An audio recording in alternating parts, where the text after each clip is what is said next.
রাতের আঁধারে গাছের সঙ্গে ব্যাপক মারপিট করা হচ্ছে যুবক দেলোয়ারকে। ভুক্তভোগীর স্বজনদের অভিযোগ, গত 12 জুন রাতে ফরিদপুর সদর উপজেলার কৃষ্ণনগর ইউনিয়নের বড় মাধবপুর গ্রামের বাসিন্দা দেলোয়ার খানকে বাড়ি থেকে ডেকে নিয়ে যায় স্থানীয় ইউপি সদস্য মনিরুজ্জামান আবেদ ও শাহিন সহ তাদের সহযোগীরা। পরে তাকে মাজেদ মল্লিকের বাড়িতে গাছের সঙ্গে বেঁধে মারধর করা হয়। দেলোয়ারের পরিবারের সদস্যরা জরুরি সেবা 999-এ কল দিলে ঘটনাস্থল থেকে গুরুতর অবস্থায় তাকে উদ্ধার করে বঙ্গবন্ধু মেডিকেল কলেজ হাসপাতালের ট্রমা সেন্টারে ভর্তি করে পুলিশ।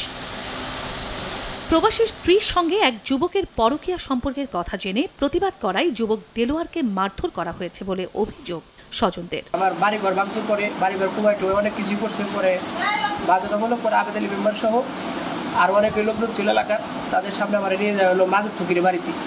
মাদক ফকিরের বাড়িতে নিয়ে আমার গাছের সাথে ঝুলাইয়া ভাতও বাইন্দে প্রচুর পেটের পিটিয়েছে। উনি হলো পরকীয়া করে শাহিনের সাথে। আমার স্বামী বাধা দিয়াতে শাহিন রে দিয়ে আমার ওই বোন অনেক মারপিট করায়। অভিযুক্ত ইউপি সদস্য মনিরুজ্জামান আবেদের সঙ্গে যোগাযোগ করে তাকে পাওয়া যায়নি। তবে মোবাইল ফোনে ইউপি চেয়ারম্যান জানান, চুরি করতে গিয়ে ধরা পড়ায় দেলোয়ারকে মারপিট করে স্থানীয়রা।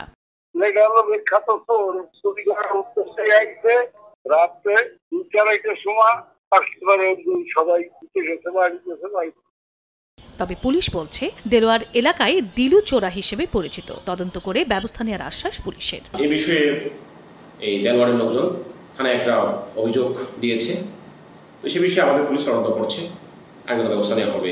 এ ঘটনায় শুক্রবার ইউপি সদস্য মনিরুজ্জামান আবেদকে প্রধান আসামি করে 9 জনের নাম উল্লেখ করে এবং অজ্ঞাত 12 জনের বিরুদ্ধে ফরিদপুর কোতোয়ালি থানায় একটি মামলা করেছেন ভুক্তভোগী দেলোয়ার খান। সময় সংবাদ, ফরিদপুর।